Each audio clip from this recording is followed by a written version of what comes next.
September 24th, 1877.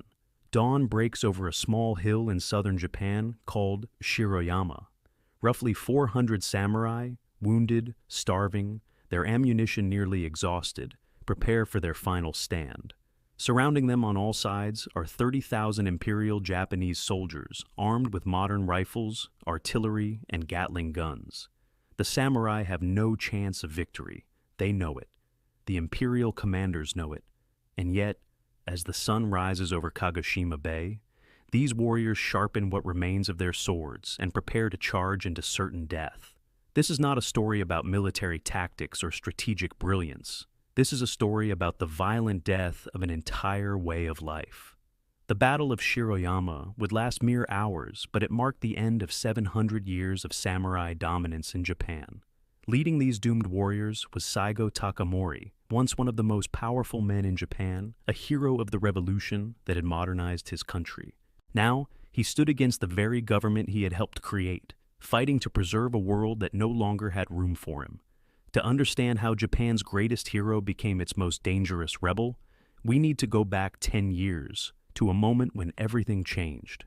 We need to understand the Meiji Restoration, the reforms that tore apart Japanese society, and the Satsuma Rebellion that would culminate on this blood-soaked hill. This is the story of how Japan killed its samurai, and how the samurai refused to die quietly.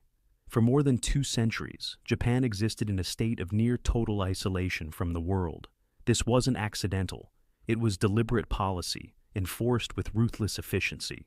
Beginning in the 1630s, the Tokugawa shogunate implemented what became known as sakoku, literally meaning locked country. Japanese citizens were forbidden to leave on penalty of death. Foreign ships were turned away by force. Christianity was banned, its practitioners hunted down and executed.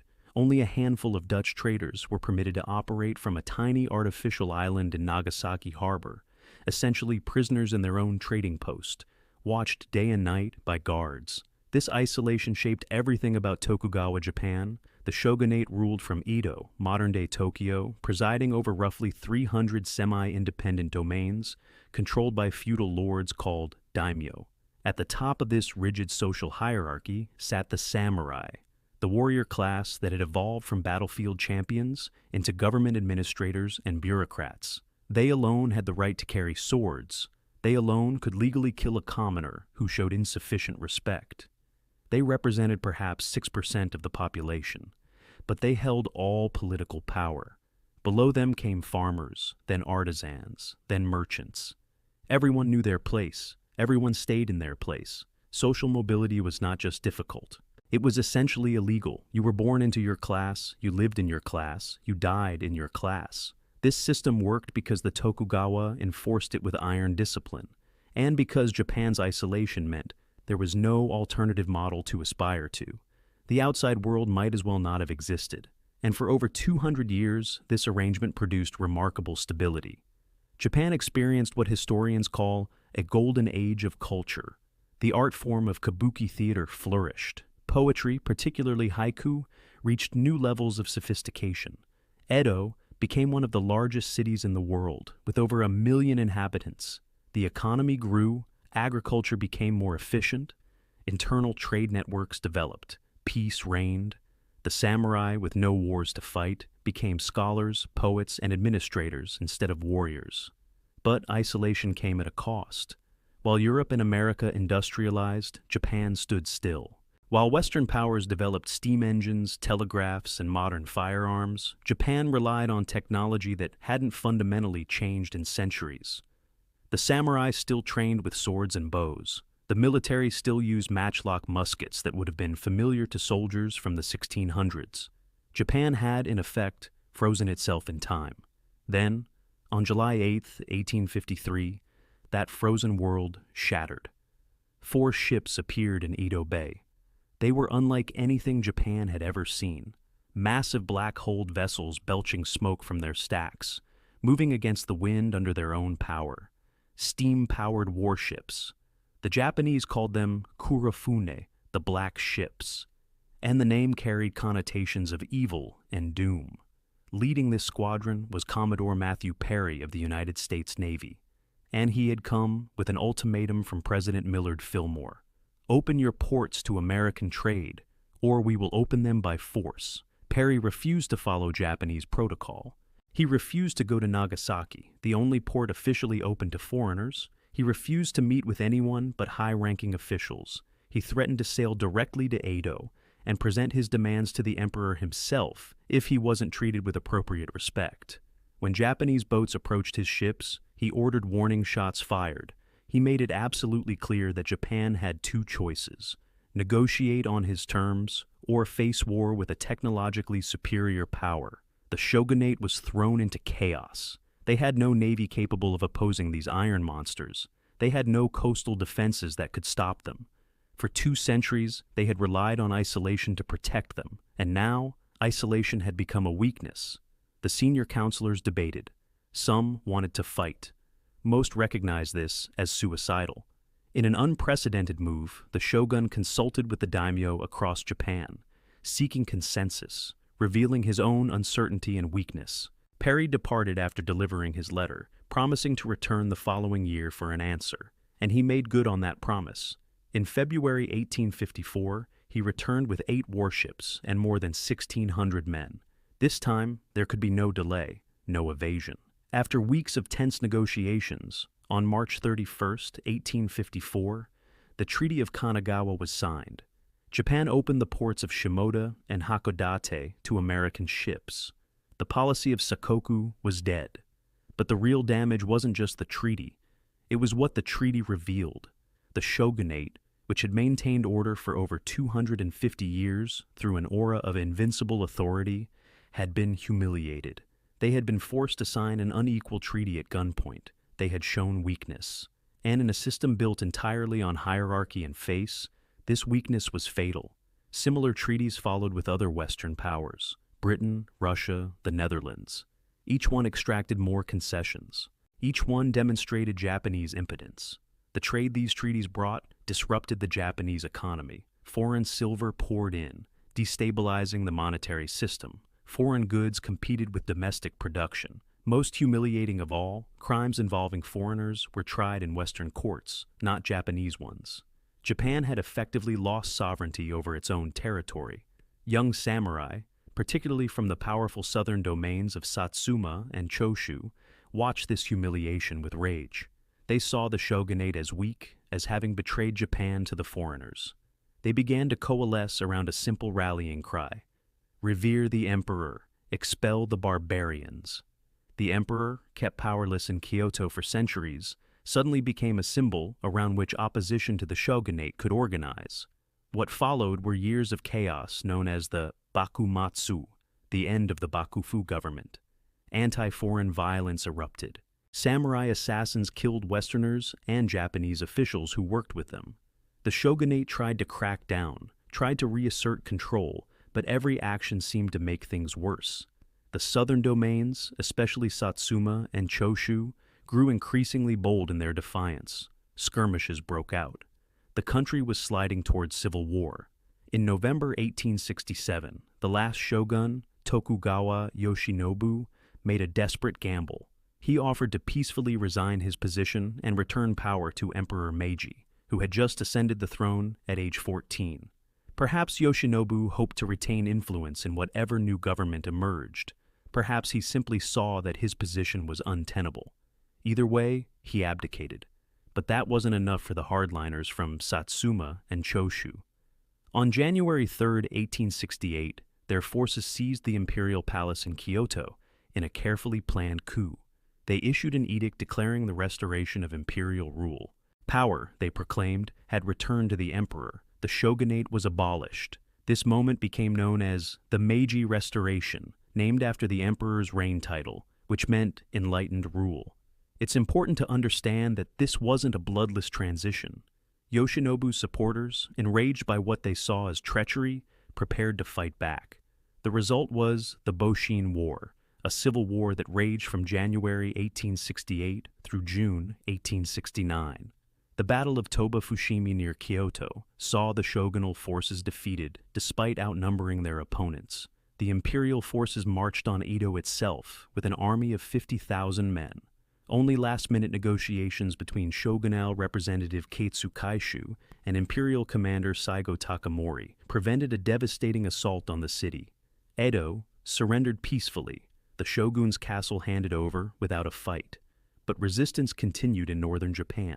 Former shogunate supporters fought on, refusing to accept the new order. The last of them retreated to Hokkaido, where they even tried to establish their own breakaway republic. They held out until June 1869, when they finally surrendered at the fortress of Goryokaku in Hakodate. By the time the fighting ended, more than 8,000 men were dead, and the Tokugawa shogunate was finished after more than 250 years of rule. The young samurai who led this revolution now faced an enormous question. What came next? They had overthrown the old order in the name of the emperor, but the emperor was 15 years old and had no experience with governance. They had rallied people with the cry to expel the barbarians, but they knew perfectly well that Japan couldn't actually expel Western powers by force. They had destroyed the Tokugawa system, but what would replace it? Their answer would reshape Japan completely, and in the process, it would destroy the very class that had made the revolution possible. The samurai had won, and in winning, they had sealed their own fate. To understand how Saigo Takamori became Japan's last samurai, we need to understand where he came from. He was born on January 23, 1828, in Kagoshima, the castle town of Satsuma Domain on the southern island of Kyushu. His birth name was Kokichi, though he would later take the name Takamori. His family name, Saigo, carried no particular distinction. They were samurai, yes, but of the lowest rank, the kind who served as bodyguards and clerks rather than commanders and advisors. The Saigo household was large and desperately poor. At its maximum, 16 people crowded into their modest home, including Saigo's parents, grandparents, his 6 younger siblings, and the family of his father's younger brother. His father, Kichibei, worked as a division chief in the domain's tax office, a low-level white-collar position that barely paid enough to feed everyone. Money was always tight. Status was always limited. For most people born into such circumstances, ambition had nowhere to go. But Saigo was not most people. From boyhood, he was distinguished by his unusual size and physique. As an adult, he would stand nearly 6 feet tall and weigh about 200 pounds, massive by Japanese standards of the time. He attended a neighborhood school called a goju, which emphasized martial arts, group solidarity, and rudimentary education, while instilling Confucian values of loyalty, duty, and honor. But at age 13, he suffered a serious injury that turned him away from martial training toward academic study instead. Young Saigo took a clerical position in the local magistrate's office, handling routine tasks like rice inspection and infrastructure oversight. It was tedious work. It was unglamorous work, but it gave him administrative experience and exposed him directly to the struggles of ordinary people. He saw how the tax system pressed down on farmers. He saw how domain inefficiencies created hardship. And he saw how those with power often failed to use it wisely or justly. Around age 17, he submitted opinions on agricultural administration that caught the attention of someone who would change his life forever. Shimazu Nariakira, who became Lord of Satsuma in 1851, was unlike most feudal lords. Where others clung to tradition, Nariakira looked outward. Where others feared foreign influence, Nariakira recognized that Japan needed to modernize or perish. He had studied Dutch learning, the limited Western knowledge that filtered into Japan through the trading post at Nagasaki. He understood that the world was changing and that Satsuma needed to change with it. Nariakira saw something in the young clerk from the low-ranking samurai family. In 1854, he promoted Saigo to serve as his personal attendant and sent him to Edo, the shogun's capital. Officially, Saigo's position was listed as gardener, an innocuous title that allowed him to travel freely without arousing suspicion from the shogunate's spies. In reality, Nariakira used him as a secret messenger, carrying sensitive communications to other daimyo and political figures working to reform or overthrow the shogunate. Under Nariakira's patronage, Saigo was exposed to national politics at the highest levels. He learned diplomacy, he learned intrigue, he learned how power actually worked as opposed to how it was supposed to work according to Confucian ideals.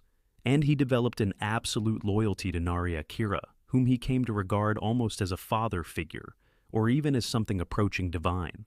Meanwhile, Nariakira was transforming Satsuma itself. He established the Shuseikan, an industrial complex that became the first systematic effort to replicate Western manufacturing techniques in Japan. They built reverberatory furnaces for steel production to enable cannon casting. They imported machinery from the Netherlands. They constructed shipyards and produced Western-style vessels. They created factories for glass production and gas lighting. Satsuma, on the southern edge of Japan, became one of the most technologically advanced domains in the country. Nariakira also involved himself in national politics during the crisis surrounding the arrival of Commodore Perry's black ships. He argued forcefully that Japan needed to adopt Western knowledge and technology to survive.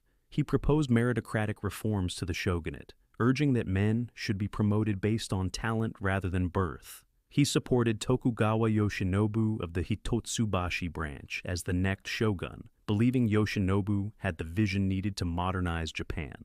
But Nariakira faced opposition from conservatives, both within his own domain and in the shogunate. In 1858, Ai Naosuke became great elder of the shogunate and immediately began consolidating power. He signed the commercial treaty with the United States without imperial approval. He installed his preferred candidate as shogun, rather than Yoshinobu, and he launched what became known as the Ansei Purge, arresting and executing those who opposed him. Then, on August 24, 1858, Shimazu Nariakira died suddenly at age 48. The official cause was listed as food poisoning or a heat-related illness, but the timing was suspicious. Nariakira had just been maneuvering against the shogunate's hardliners. His death came weeks after key political battles. Many of his retainers, including Saigo, suspected poison, though no proof was ever found. For Saigo, Nariakira's death was devastating. He had lost his patron, his mentor, the man who had given his life purpose. He decided to commit suicide at Nariakira's tomb, but a Buddhist monk named Gesho talked him out of it.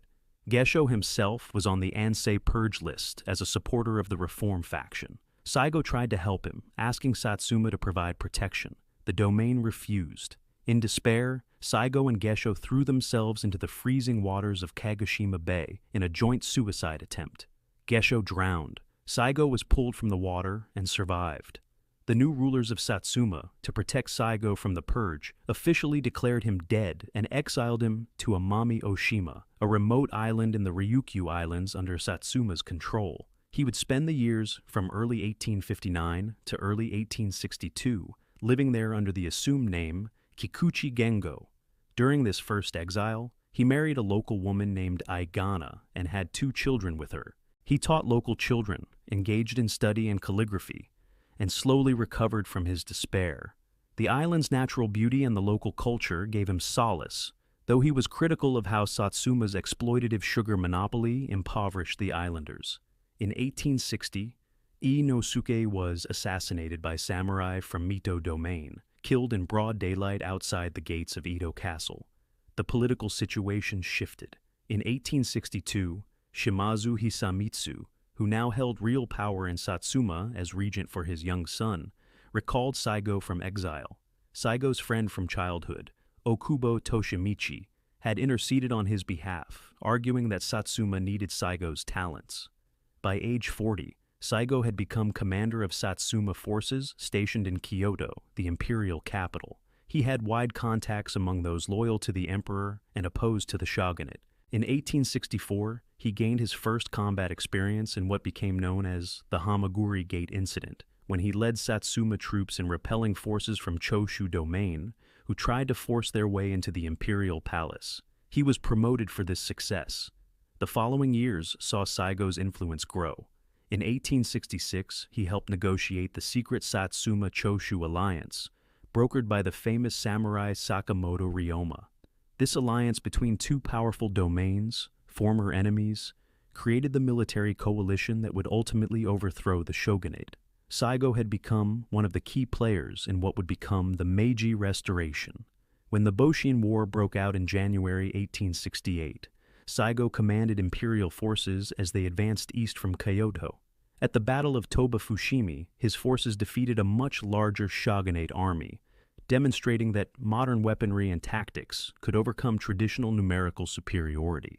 As imperial forces marched on Edo, now facing a city of over 1 million people, the prospect of urban warfare threatened catastrophic destruction. In March 1868, Saigo entered Edo with just a handful of followers to negotiate with the shogunate's army minister, Katsu Kaishu. Surrounded by enemy soldiers, with the very real prospect of assassination, Saigo and Katsu worked out the terms of surrender. On May 3, 1868, Edo Castle was handed over to imperial forces without a shot being fired. The bloodless surrender of Edo, one of the largest cities in the world, made Saigo a national hero. He had saved countless lives. He had demonstrated wisdom and restraint along with military prowess. The fighting continued in northern Japan as shogunate loyalists refused to surrender, but Saigo's role in the restoration was essentially complete. The young samurai who had started life as a poor clerk had become one of the 3 great architects of the new Japan, alongside Okubo Toshimichi and Kido Takayoshi. But here's the paradox that would define the rest of Saigo's life.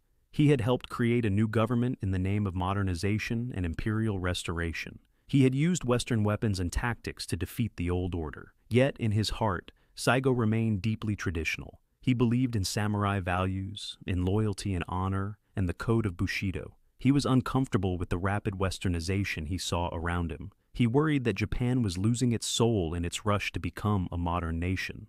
After the war, Saigo initially tried to return to Kagoshima. He wanted a simple life, but the new Meiji government needed him. They persuaded him to stay, making him head of the Imperial Guard and a senior counselor. From 1871 to 1873, he served as one of the inner circle of leaders running Japan. He played a key role in major policies, including the abolition of the feudal domains that had defined Japan for centuries. But even as he helped build the new order, Saigo grew increasingly uncomfortable with its direction. The government was dismantling everything the samurai had been. Traditional privileges were being stripped away. The class system was being reformed. Conscription was bringing commoners into the military. Everything was changing, and changing fast. In 1873, a debate erupted that would split the Meiji leadership permanently. The question was simple: should Japan invade Korea? The Korean government had repeatedly refused to recognize the new Meiji government, considering it illegitimate. This was seen as a grave insult by many in Japan, particularly former samurai who had lost their positions and purpose in the new order. Saigo supported the invasion, but not primarily for geopolitical reasons. He saw it as a way to give the samurai class a new purpose, a new battlefield. He even proposed an extraordinary plan, volunteering to go to Korea as an ambassador, deliberately provoke his own assassination, and thereby create justification for war.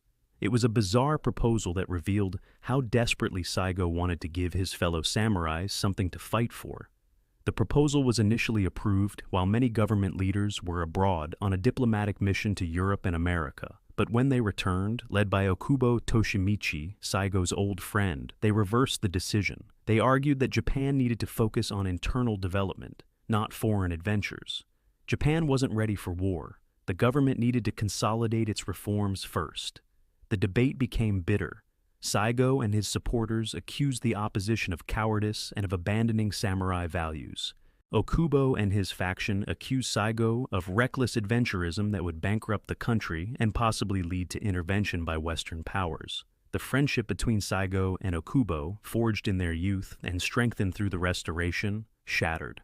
In November 1873, Saigo resigned from all his government positions in protest. More than 100 officers of the Imperial Guard resigned with him. Several other high-ranking officials left as well.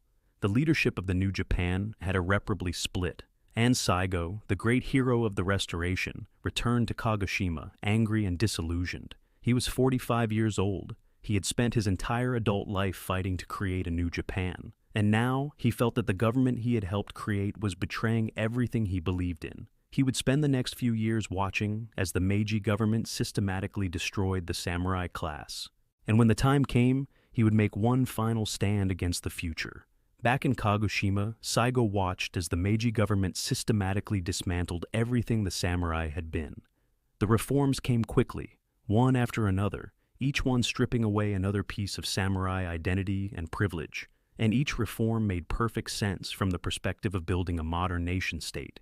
Each reform was rational, necessary, and utterly devastating to the warrior class. The first major blow came in August 1871 with the abolition of the Han system. The approximately 300 feudal domains that had defined Japanese political organization for centuries were dissolved overnight and replaced with prefectures under direct central government control. The daimyo were summoned to Tokyo and informed of this decision without consultation. They were offered generous pensions, noble titles, and positions in the new government. But their private armies, composed primarily of samurai, were disbanded. Thousands of warriors who had served their lords for generations suddenly found themselves without masters and without purpose. The government took over responsibility for paying samurai stipends, which had previously been the obligation of individual domains. This represented an enormous financial burden. Roughly 313,000 individuals, representing about 6% of the population, were receiving hereditary payments simply for being samurai. For comparison, this was more than 10 times the size of the French privileged class before their revolution. The new government, already strapped for cash as it tried to modernize the country, could not sustain this expenditure. In 1873, the government announced that samurai stipends would be taxed. This was revolutionary in itself. The samurai class had never paid taxes. That was what made them samurai. Taxation was something imposed on farmers and merchants, not on warriors. But now, the government needed revenue, and the samurai would have to contribute like everyone else. That same year brought an even more fundamental change. On January 10, 1873, the government instituted nationwide military conscription. Every able-bodied male citizen, regardless of class, would be required to serve 3 years in the armed forces upon turning 21, followed by additional years in the reserves. The military would no longer be the exclusive domain of the samurai. Farmers, merchants, commoners of all types would now carry weapons and receive military training. This represented a complete inversion of the social order. For centuries, the right to bear arms had been what separated samurai from everyone else. It was the defining characteristic of their class. Samurai were warriors, commoners were not. This distinction was so fundamental to Japanese society that it seemed almost natural, as if written into the fabric of the universe itself. But now, peasant boys were being drafted into a modern army, trained in Western tactics, issued rifles and uniforms, and told they were soldiers defending the nation. The samurai watched this with a mixture of outrage and bewilderment. Many had supported modernization in the abstract. They understood Japan needed to change to survive in a world dominated by Western powers. But they had assumed modernization meant making Japan strong while preserving traditional values and structures. They had not realized that modernization meant becoming Western, that it meant abandoning everything that made them samurai. In 1874, the government offered samurai the option to convert their stipends into government bonds. It was voluntary at first. Few accepted. Why would they? Their stipends were hereditary rights, passed down through generations. Trading them for bonds felt like selling their birthright. But the government was moving toward making this conversion mandatory. Everyone could see what was coming. Meanwhile, other reforms chipped away at samurai identity in smaller but still significant ways. The Danpatsure Edict of 1871 permitted samurai to cut their traditional topknots and wear their hair in Western styles. This was officially voluntary, merely allowed and encouraged rather than required. But the symbolism was profound. The Shanmage hairstyle was distinctively samurai. When samurai started cutting their hair short and adopting Western fashions, it created a rush to photography studios. Samurai wanted pictures taken before their top knots were cut off, preserving one last image of themselves as they had been. The change in hairstyle became a visible symbol of the dramatic transformation overtaking Japanese society. Then came March 28, 1876. On that date, the government passed the Haito Edict, the Sword Abolishment Edict. Former samurai, now known simply as shizoku, were prohibited from carrying swords in public. Only military personnel, police officers, and former daimyo could still wear swords. For everyone else, the sword was now illegal. It's difficult to overstate how devastating this was. The sword wasn't just a weapon to the samurai, it was their soul. There was an old saying, "The sword is the soul of the samurai." A samurai's swords, his daisho, The matched pair of long and short blades were passed down through families, carried for generations, imbued with ancestral spirits and family honor. To be forbidden from wearing them was to be stripped of identity itself. Many samurai had already been struggling economically. Their fixed stipends, which had seemed adequate in the old system, were increasingly insufficient as inflation rose and the economy transformed. Some had been forced to take on side work or even sell family heirlooms to make ends meet. Now they couldn't even wear the swords that proclaimed their status. They looked like everyone else. They were paid like everyone else. They had no special legal privileges. What exactly made them samurai anymore? In the summer of 1876, the final blow fell. The government made the conversion of stipends to bonds compulsory. All samurai stipends were terminated. In their place, the government distributed 174 million yen in bonds to the approximately 313,000 individuals who had been receiving stipends.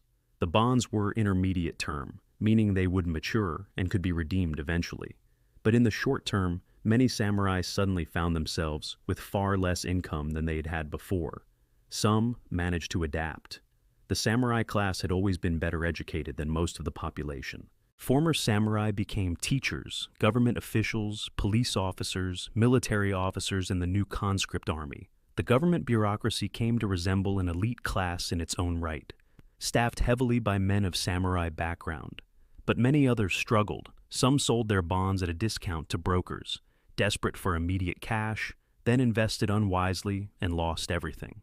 Others simply had no skills applicable to the modern economy. They had been trained as warriors and administrators in a feudal system. That system no longer existed. The discontent was not limited to Satsuma. Throughout Japan, former samurai revolted against the new order. In October 1874, the Saga Rebellion broke out when former samurai from Saga Domain, angered by the reforms, attacked government offices. The rebellion was quickly suppressed. In October 1876, the Shimpiran Rebellion erupted in Kumamoto when 200 samurai attacked the garrison there, killing the commanding officer. They were defeated within days. That same month saw the Akizuki Rebellion in Fukuoka and the Hagi Rebellion in Yamaguchi. All were crushed. Each rebellion was small, poorly organized, and doomed from the start. The new imperial army, trained in Western tactics and equipped with modern weapons, easily defeated warriors fighting with swords and outdated tactics. But the rebellions revealed how deep the discontent ran. The samurai class was being systematically destroyed, and some were willing to die fighting against it. Back in Kagoshima, Saigo tried to stay out of politics. He hunted, he fished, he raised dogs. He lived simply, almost like a hermit, despite his fame. But thousands of disaffected former samurai looked to him as their natural leader. Many had resigned their government positions when he resigned and followed him back to Kagoshima. More continued to arrive, drawn by his reputation and by the promise that in Satsuma, at least, traditional samurai values were still respected. In 1874, Saigo and his supporters established a system of private schools called Shigako throughout Kagoshima Prefecture. Officially, these were educational institutions teaching both traditional and modern subjects. They employed foreign instructors. They sent capable students abroad to study in Western countries. But the schools emphasized military training and samurai values in ways that made the central government increasingly nervous. By 1877, the schools had enrolled approximately 20,000 students. That was not an educational institution. That was an army. The students trained in firearms and tactics. They studied military strategy. And they were intensely loyal to Saigo, viewing him not just as a teacher, but as their leader. The schools came to dominate the Kagoshima prefectural government. Graduates of the Shigako were preferred for official appointments. The governor himself was one of Saigo's supporters. Kagoshima was effectively operating as a semi-independent domain within the new unified Japan. The Meiji government in Tokyo watched this development with growing alarm. They had already dealt with several violent samurai rebellions. The prospect of Satsuma, home to warriors widely regarded as the best in Japan, rising in rebellion under Saigo's leadership, was terrifying. Satsuma had been the military backbone of the Restoration. Saigo had been one of the government's founding leaders. If he turned against them, if he led Satsuma into open revolt, It could trigger a nationwide uprising that might destroy the new government entirely. The government attempted various measures to assert control. They replaced local officials with men loyal to Tokyo rather than to Saigo. They sent police officers to investigate the Shigako schools. They spread rumors and tried to undermine Saigo's support. But every action seemed to make the situation worse. The students of the Shigako became increasingly convinced that the government was plotting against their master. In late January 1877, tensions reached a breaking point. On January 29th, a government ship called the Sakiryu Maru arrived in Kagoshima harbor and, without explanation, began removing munitions from the local arsenal. The ostensible purpose was to transfer ammunition production equipment to Osaka, particularly machinery for making cartridges for Sniper rifles, which were the main weapon of the Imperial Japanese Army. The operation was led by Aritomo Yamagata and Iwao Oyama, military leaders representing both the Choshu and Satsuma factions in the army, working in cooperation. But to the students of the Shigako, this looked like something far more sinister. Why was the government secretly removing weapons from Kagoshima? Were they planning to arrest Saigo? Were they preparing to suppress the schools by force? Rumors spread that government spies had been sent to assassinate Saigo. When several police officers who had been investigating the schools were captured and interrogated, one of them, under torture, confessed that he was part of a plot to kill Saigo. On January 30th, the students acted. Without Saigo's direct orders, but moved by loyalty to him, and convinced they were acting in his defense, they attacked the arsenal and navy yard. 7 leaders of the Shigako, including Kunimoto Shinohara, led approximately 50 students in seizing the munitions. They raided other armories throughout the prefecture, gathering weapons and ammunition. Kagoshima was in open revolt. Saigo was hunting in the countryside when the arsenal was raided. By various accounts, he was appalled when he learned what his students had done. He had not ordered this. He had not wanted this. But his students had acted in his name, believing they were protecting him and defending traditional values. What was he supposed to do? Abandon them? Denounce them to the government that he himself had left in disgust? Order them to surrender to the authorities who were dismantling everything he believed in? On February 2nd, messengers reached him in the countryside and explained what had happened. They told him about the arsenal raid, about the government's weapons removal, about the assassination plot. Saigo returned to Kagoshima. He met with his lieutenants, including Toshiaki Kirino and Shinohara. They discussed the situation long into the night. On February 7th, Saigo made his decision. He announced he would lead his students in a march to Tokyo to question the central government about its policies. Officially, this was not rebellion. He was not declaring war. He was merely seeking answers, demanding an explanation for why the government had acted against him and against Kagoshima. But everyone understood what this meant. The largest force of former samurai in Japan, led by the most famous warrior in the country, was marching on the capital. This was war. On February 7th, 1877, Saigo Takamori marched out of Kagoshima at the head of what he called an army of inquiry. He claimed he was simply going to Tokyo to question the government about its policies, to demand explanations for why they had raided the arsenal and allegedly plotted against his life. This was a transparent fiction. Everyone understood what was really happening. Saigo was leading approximately 12,000 to 15,000 armed men north toward the capital. This was rebellion, whether he called it that or not. The march began in the worst conditions imaginable. Kyushu was experiencing the deepest snowfall it had seen in more than 50 years.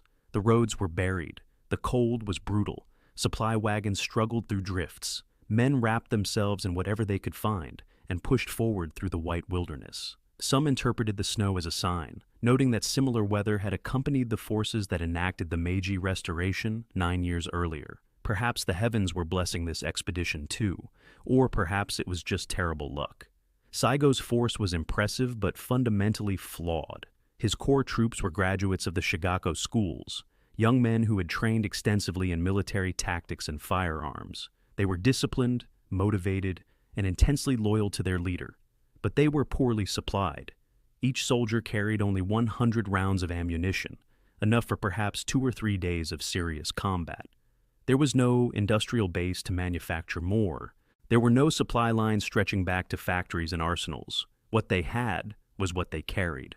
The rebels also faced a strategic problem from the very beginning.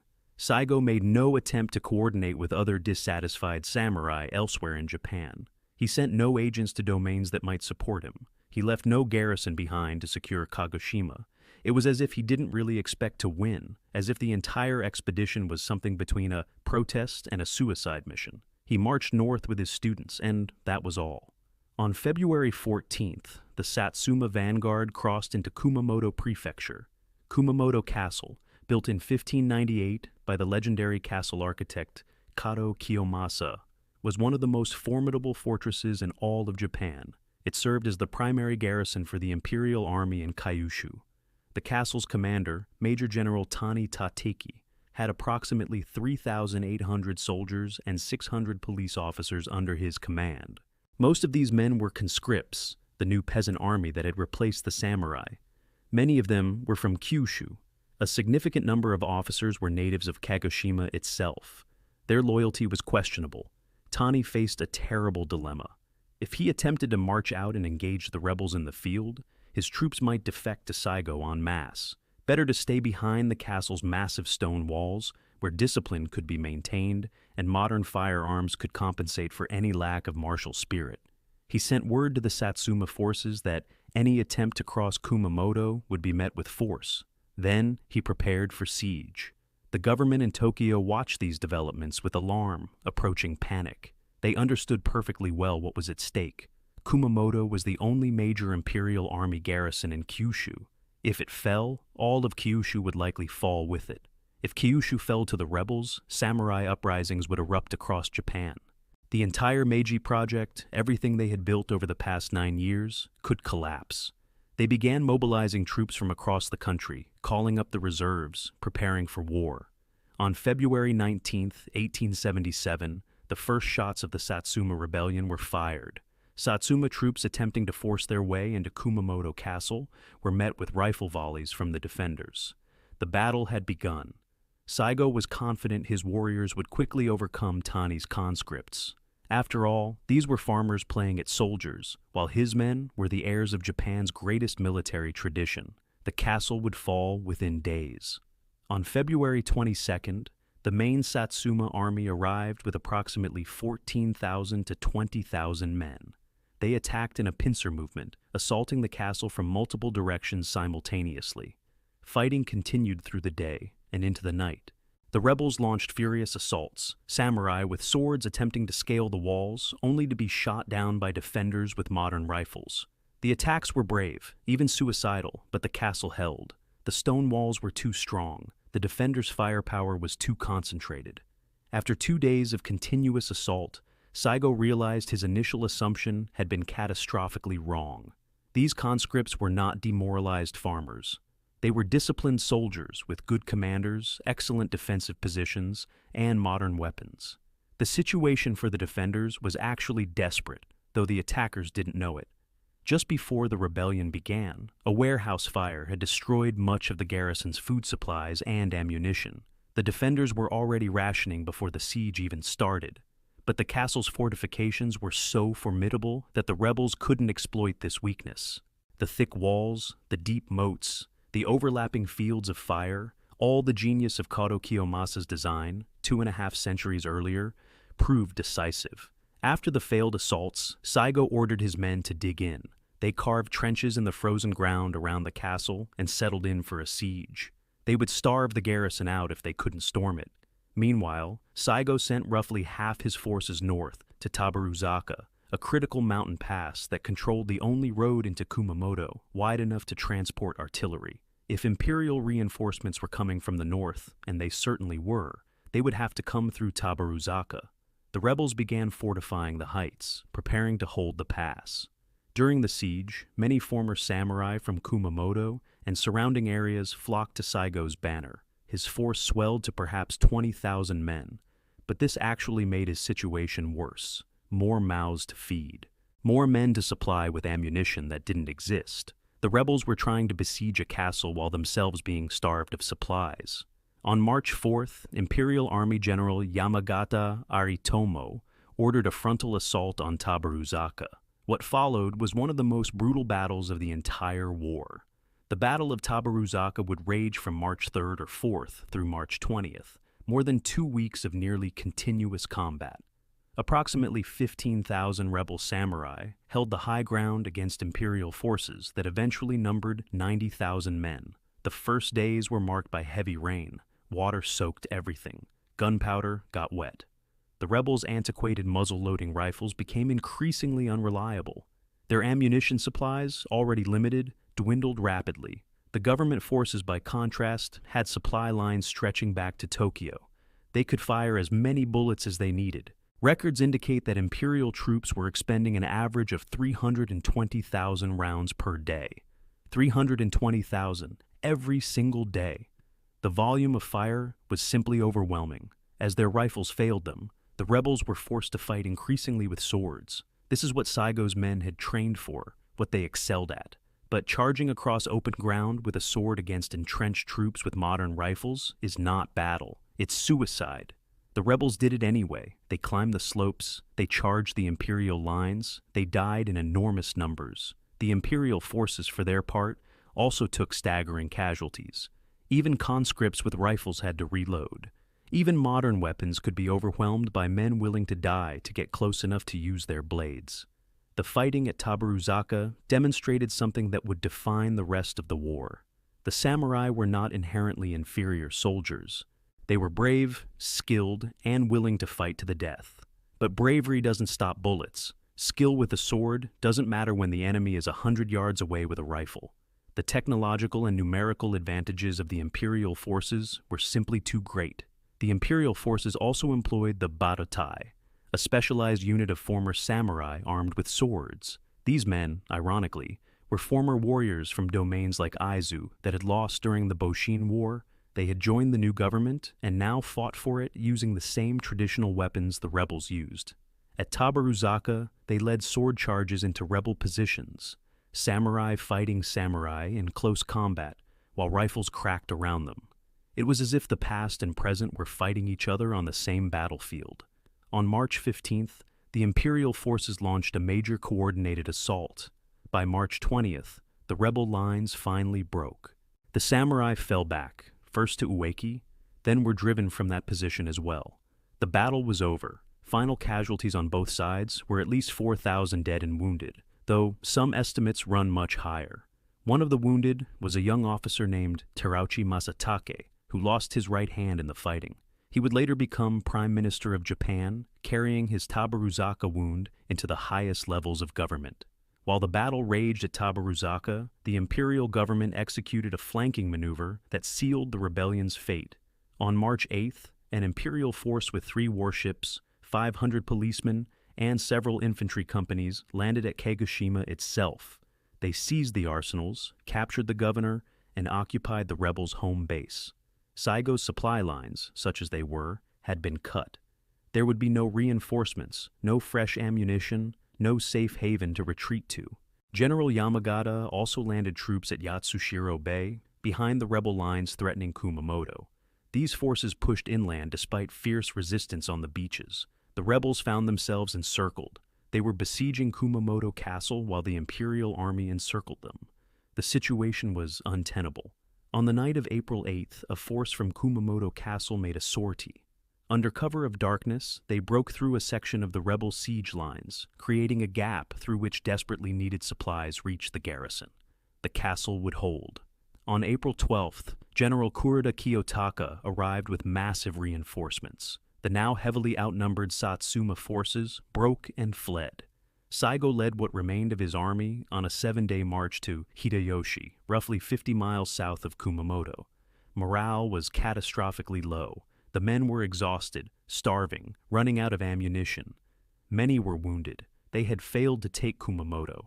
They had been defeated at Tabaruzaka. Their base had been captured, and still the imperial army kept coming, kept growing, kept pushing south. At Hitoyoshi, lacking any coherent strategy, the rebels dug in and waited for the next imperial offensive. But the imperial army was also depleted by the brutal fighting at Tabaruzaka. Fighting was suspended for several weeks while both sides rested and brought up reinforcements. When the offensive resumed, Saigo retreated again, this time to Miyazaki on the eastern coast of Kyushu. The rebellion was now effectively a rearguard action.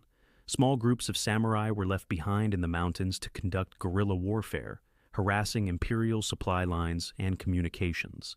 The main force kept retreating, kept fighting whenever they were cornered, but the outcome was no longer in doubt. Every battle cost them men they couldn't replace. Every engagement depleted ammunition stores that couldn't be replenished. The imperial forces, by contrast, just kept growing. Through the summer of 1877, the fighting continued across southern Kyushu. The rebels won occasional tactical victories. At Uto, on March 30th, they launched an early morning surprise attack that threw the imperial forces into confusion. Samurai swordsmen cutting down conscripts in close combat before the enemy could organize. But these victories were meaningless. The strategic situation was hopeless. For every imperial soldier killed, 2 more arrived to replace him. The rebels had no such luxury. On March 9th, the government in Tokyo had officially stripped Saigo, Kirino, and Shinohara of their court ranks and titles. Saigo Takamori, the great hero of the Meiji Restoration, was now officially a traitor and rebel. The man who had helped create modern Japan was now its most wanted criminal. By late summer, Saigo's force had been whittled down to perhaps a few thousand men. They were pushed back toward Kagoshima, fighting a slow retreat through territory they knew intimately, terrain that had been their home. Every mile they gave up was another mile closer to the end. They fought at Miyako-Nojo in June. They fought at Nobeoka in August. They fought dozens of smaller engagements whose names are lost to history. And with each battle, there were fewer of them. In September, they reached Kagoshima.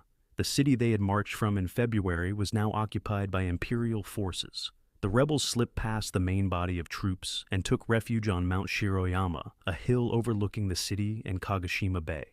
It was a defensible position, but there was nowhere left to retreat to. Behind them was the ocean. Before them was the imperial army, 30,000 strong and growing larger every day. Approximately 400 samurai remained. They were wounded, starving, nearly out of ammunition. Many had lost their rifles and carried only their swords. They knew they were going to die. The only question was how. Would they surrender and face execution as traitors? Would they commit suicide to avoid capture? Or would they make one final charge, one last demonstration that the samurai, even in death, would not go quietly? Saigo Takamori, 49 years old, wounded in the hip and unable to walk without assistance, prepared for the end on the mountain where his rebellion would die. The government he had helped create was about to destroy him and the last remnants of the world he had tried to preserve.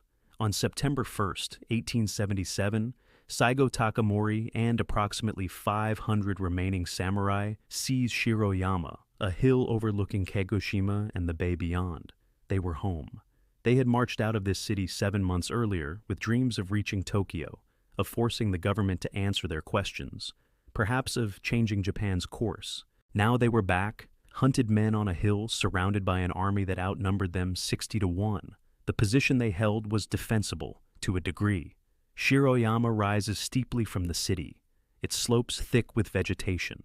The samurai dug in, creating rudimentary fortifications, preparing for what they knew would be their last battle. They had almost no ammunition left. Many had lost their rifles entirely and carried only their swords. They were wounded, exhausted, starving. But they were together, and they were with Saigo. General Yamagata Aritomo, commanding the imperial forces, took no chances. He had 30,000 men under his command, but he remembered Tabaruzaka, remembered how difficult it had been to dislodge a much larger force of determined samurai. He wasn't going to risk another frontal assault that would cost thousands of lives. Instead, he ordered his men to construct an elaborate system of siege works completely encircling the hill. Trenches were dug. Earthworks were raised, artillery positions were established. The ring of fortifications grew tighter day by day, ensuring that no one could escape. The 5 warships took up positions in Kagoshima Bay, their guns aimed at Shiroyama. Modern naval artillery, capable of lobbing shells weighing hundreds of pounds across miles of water.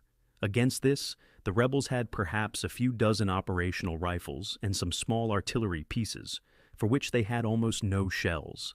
The technological disparity was absolute. On September 1st, Yamagata sent Saigo a letter.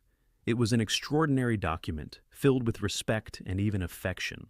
Yamagata had served under Saigo during the Boshin War. He knew him, had learned from him, possibly even admired him. The letter acknowledged Saigo's fame and achievements. It noted that his reputation was already known throughout the world, and it begged him to surrender. Yamagata promised that if Saigo gave himself up, his followers would be spared. Their lives would be preserved. It was an honorable way out. Saigo refused. There would be no surrender. He had made his choice when his students raided the arsenal 8 months earlier. He had made his choice when he marched north. He had made his choice at every battle, every retreat, every moment when he could have stopped but didn't. The last samurai would not kneel before the government that had destroyed everything he believed in. The samurai on Shiroyama spent their final days in a strange kind of peace. They sang songs, they wrote poetry, they played games. They knew death was coming, and there was a kind of freedom in that certainty.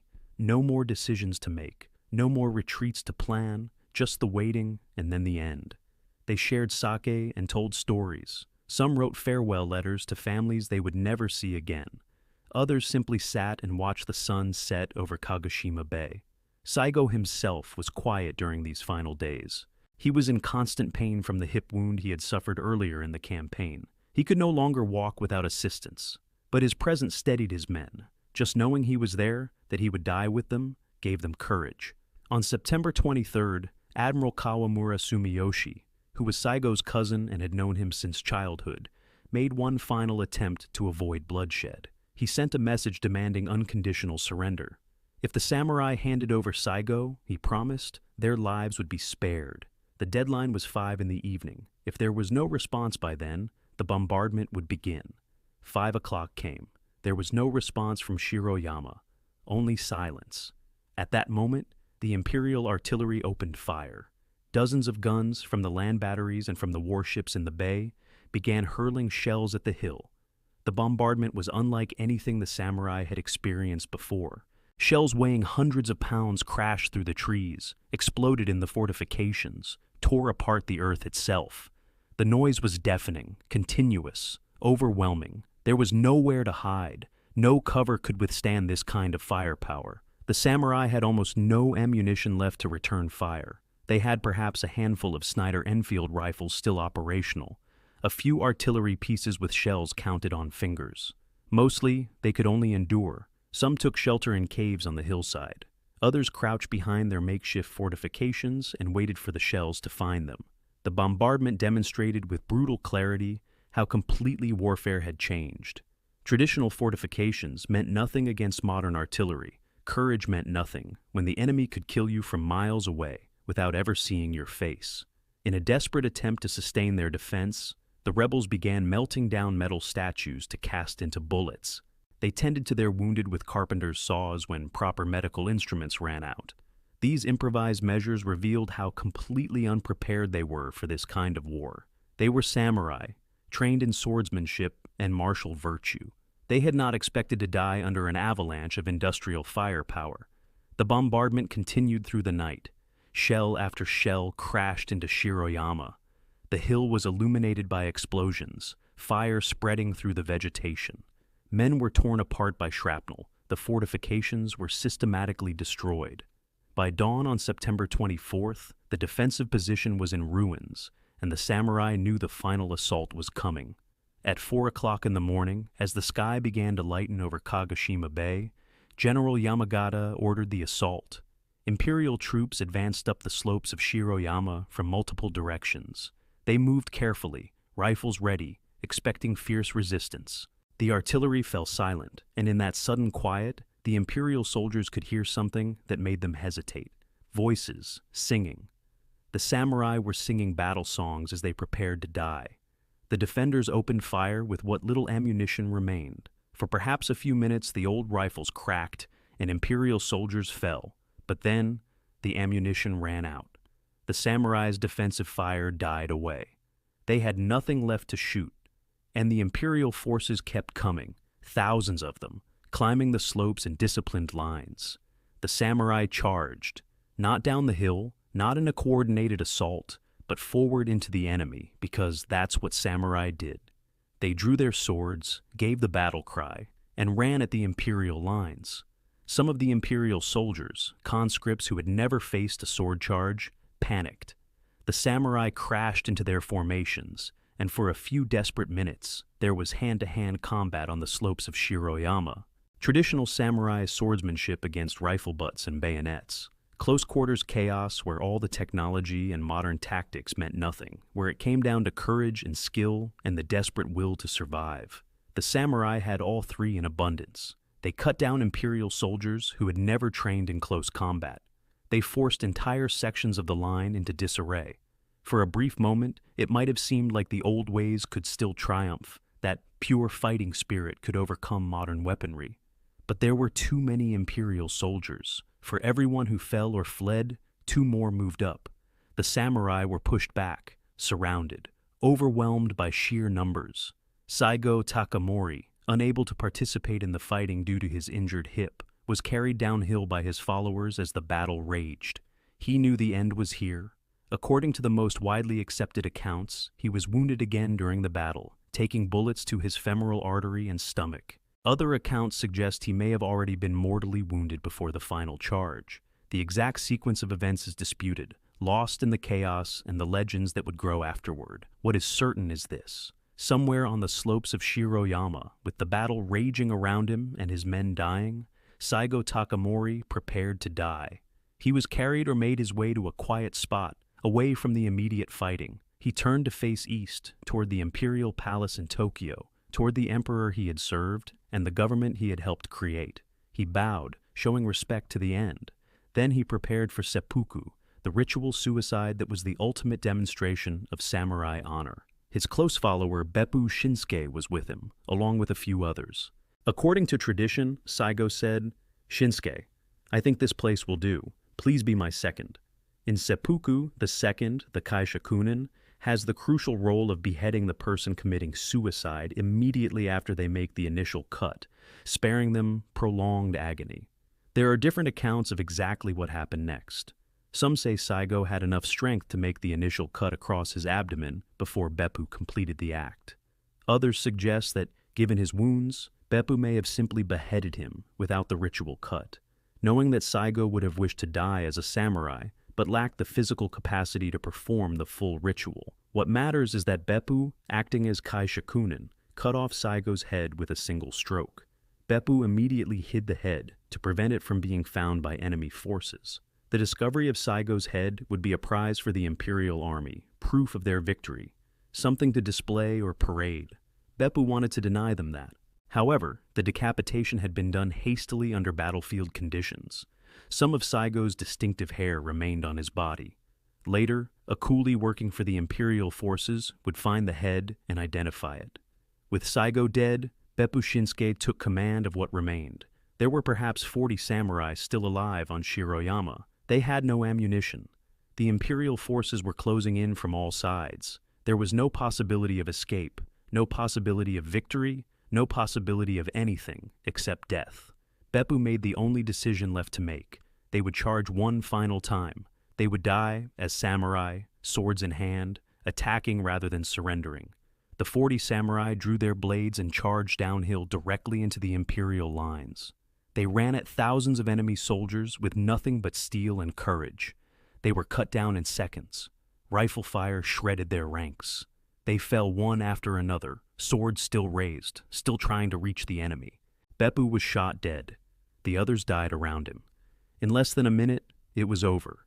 By 6 o'clock in the morning, September 24th, 1877, the Battle of Shiroyama was finished. Every single one of Saigo's samurai was dead. Not one had surrendered. Not one had fled. They had fought to the absolute end, and when they could no longer fight with guns, they fought with swords. And when the swords failed, they died. The imperial soldiers walked among the bodies on Shiroyama. They found Saigo's corpse and, eventually, his head. They confirmed his identity. The great hero of the Meiji Restoration, one of the founding fathers of modern Japan, was dead at age 49.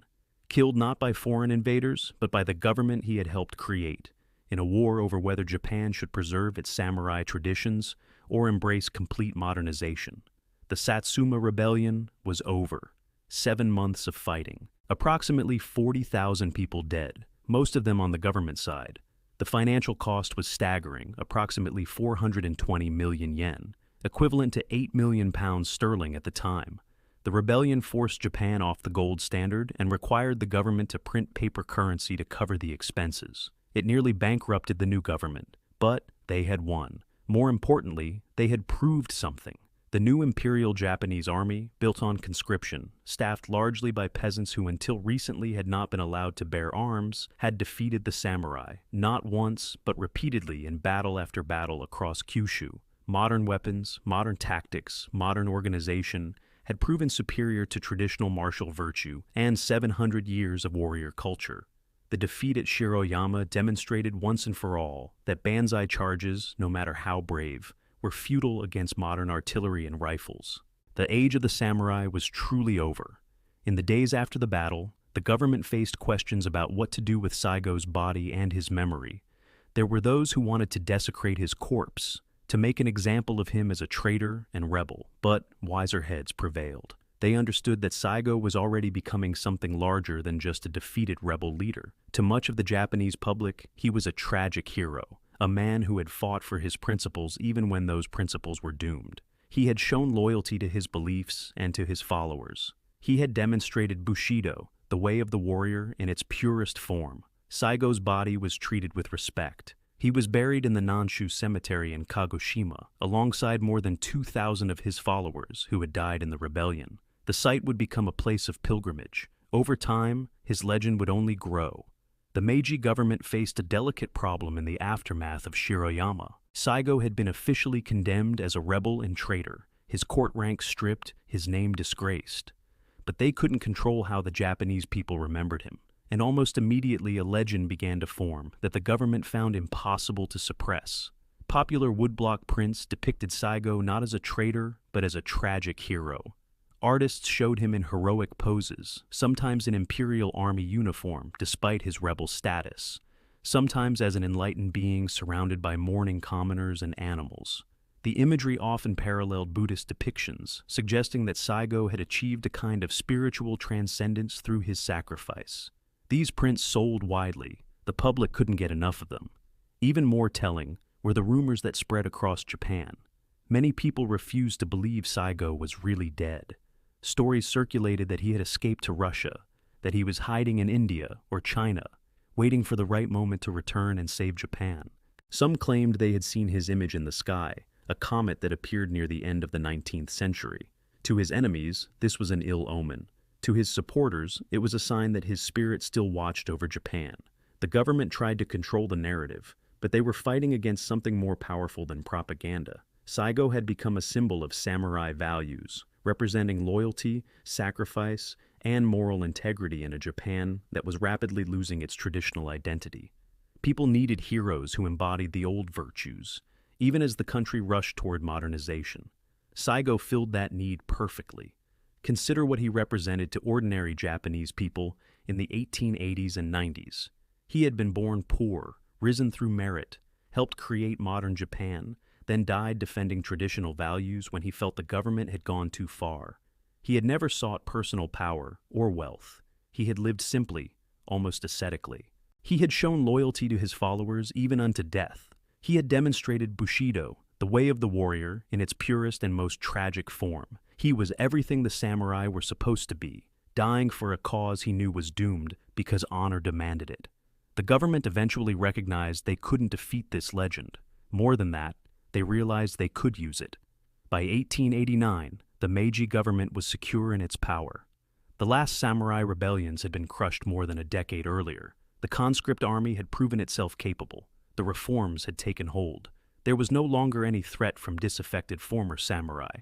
In this context, rehabilitating Saigo made sense. On February 22, 1889, as part of a general amnesty celebrating the promulgation of the Meiji Constitution, Emperor Meiji issued a posthumous pardon. Saigo's court rank was restored. His rebellion was officially reinterpreted as having been motivated by loyalty rather than disloyalty. The man who had died fighting the government was now recognized as a patriot who had merely disagreed about the best path forward for Japan. This rehabilitation was strategic genius. Instead of leaving Saigo as a symbol of opposition to the government, they transformed him into a symbol of Japanese virtue that supported the government's narrative. The message was clear. Even Saigo, the last samurai, the great traditionalist, had ultimately been loyal to the emperor. His rebellion hadn't been against the imperial system itself, just against certain policies. The government could honor his memory while maintaining that their modernization program had been correct. The government even elevated Saigo's son to the nobility. They were saying, in effect, that there was no shame in having been Saigo's family. The rebellion was forgiven. The wounds were healed. Everyone could move forward together. In 1898, a bronze statue of Saigo was unveiled in Ueno Park in Tokyo. The statue, designed by sculptor Takamura Kun, shows Saigo in hunting attire with his dog, capturing him in a moment of peaceful simplicity rather than martial glory. Significantly, the statue faces toward the imperial palace, symbolizing his role as the leader of the armies that took Edo Castle in 1868. It doesn't face toward Kagoshima, which might have suggested divided loyalty or continued opposition. Everything about the statue's design and placement reinforced the government's preferred narrative. His widow reportedly said, upon seeing the statue, that it didn't look like her husband, that it failed to capture his true appearance or spirit. But that hardly mattered. The statue wasn't really about the actual historical Saigo. It was about the legend, the symbol, the idea of Saigo that Japan needed. Another statue was erected in Kagoshima itself in 1937. This one shows Saigo in Western military uniform, honoring both his traditional samurai identity and his role in modernizing Japan. The city where he had made his last stand now celebrated him as its most famous son. The Nanshu Cemetery in Kagoshima, where he and his followers are buried, became a pilgrimage site. People traveled from across Japan to pay respects to the man who had died rather than surrender his principles. Saigo's story was incorporated into school textbooks as an example of Japanese virtue. Children learned about his loyalty, his courage, his willingness to sacrifice everything for his beliefs. The fact that he had rebelled against the government was downplayed or reframed as misguided patriotism. What mattered was that he embodied Bushido, that he represented the samurai spirit that supposedly defined the Japanese national character. In literature and drama, Saigo became a recurring character. Plays were written about his life. Novels fictionalized his experiences. Poetry celebrated his final stand. He appeared in virtually every medium of Japanese popular culture. The story of the Satsuma Rebellion, particularly the final battle at Shiroyama, became one of the defining narratives of modern Japanese history. What's remarkable is how this legend has endured into the 21st century. Saigo Takamori remains one of the most popular figures in Japanese history. His story has been retold countless times in books, films, manga, and television dramas. The 2003 Hollywood film, The Last Samurai, starring Tom Cruise, was loosely inspired by Saigo's rebellion and introduced his story to a global audience, though the film takes considerable liberties with historical facts. In contemporary Japan, Saigo represents something complex and sometimes contradictory. He's a symbol of resistance to change, yet he helped create the changes that destroyed his class. He's celebrated for his traditional values, yet those values proved inadequate for the modern world. He's honored as a loyal servant of the emperor, yet he died fighting the emperor's government. These contradictions don't diminish his legend. If anything, they make it more powerful, because they reflect the contradictions Japan itself experienced during its modernization. The Battle of Shiroyama marked more than just the end of one rebellion. It marked the definitive end of an era that had lasted 700 years. The samurai, who had dominated Japanese society since the Kamakura period in the 12th century, were finished. Their weapons couldn't compete with modern firearms. Their values couldn't survive in an industrialized society. Their entire way of life had become obsolete. Shiroyama was the moment when this became undeniable. The Meiji government learned crucial lessons from the rebellion. They learned that rapid modernization created dangerous social tensions. They learned that even a relatively small force of determined warriors could tie down tens of thousands of modern soldiers if they fought desperately enough. They learned that military victory wasn't enough. They also needed to win the hearts and minds of the population. These lessons influenced how Japan developed over the following decades. The government became more cautious about pushing reforms too quickly. They worked harder to create a sense of national identity that incorporated both traditional values and modern institutions. They emphasized loyalty to the emperor as a way to bridge the gap between old and new Japan. The conscript army, which had proven its worth against the samurai, was deliberately infused with Bushido ideology, creating a military that combined modern technology with traditional warrior ethos. The cost of the rebellion had been staggering. Estimates vary, but at least 12,000 men died in the fighting, with perhaps twice that many wounded.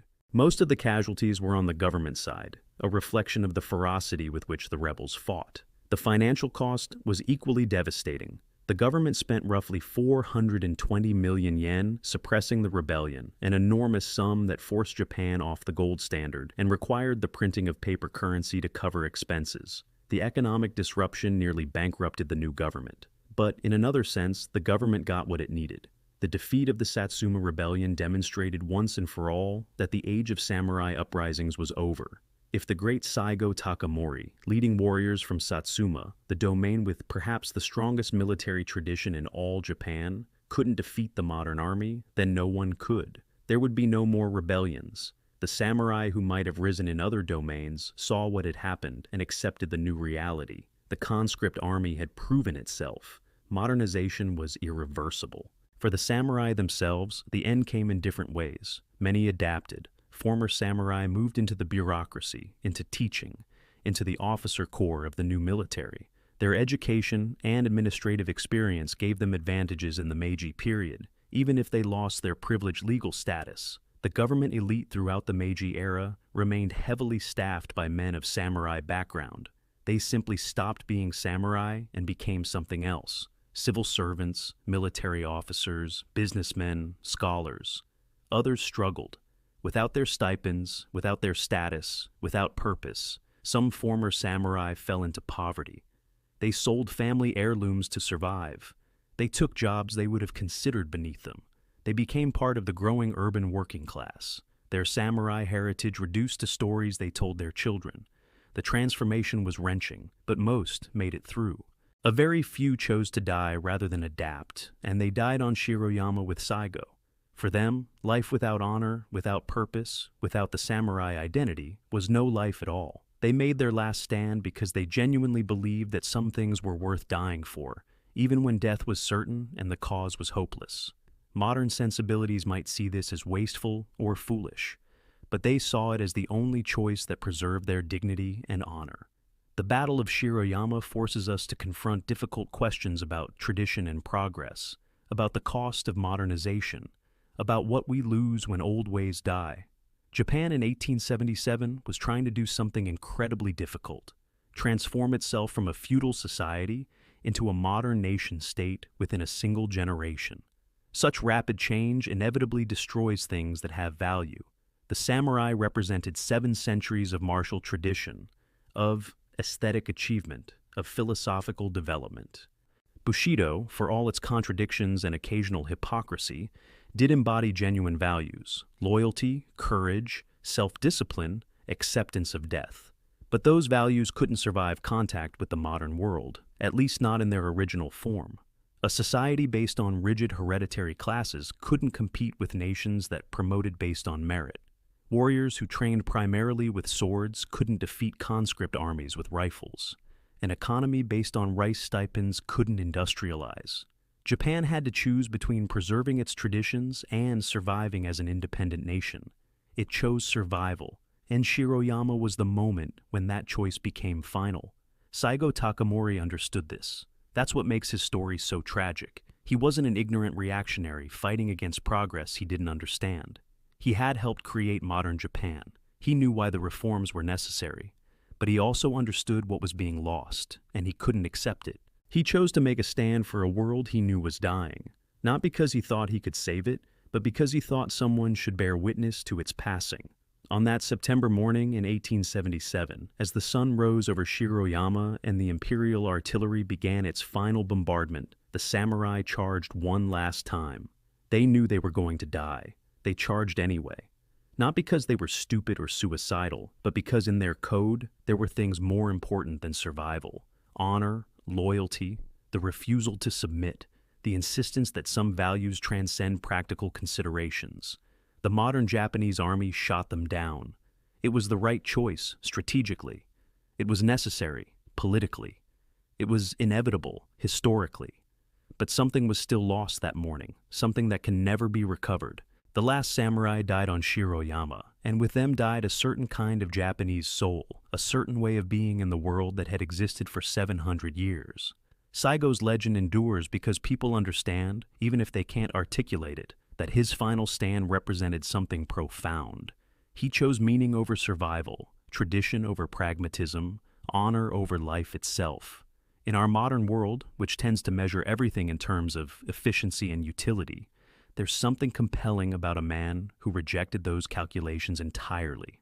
He reminds us that human beings are capable of believing in things so strongly that they'll die for them, even when death accomplishes nothing practical. The Battle of Shiroyama was the end of the samurai, but it was also, in a strange way, their finest moment. They lost, but they lost on their own terms. They died, but they died as warriors. The modern world defeated them, but it couldn't make them submit.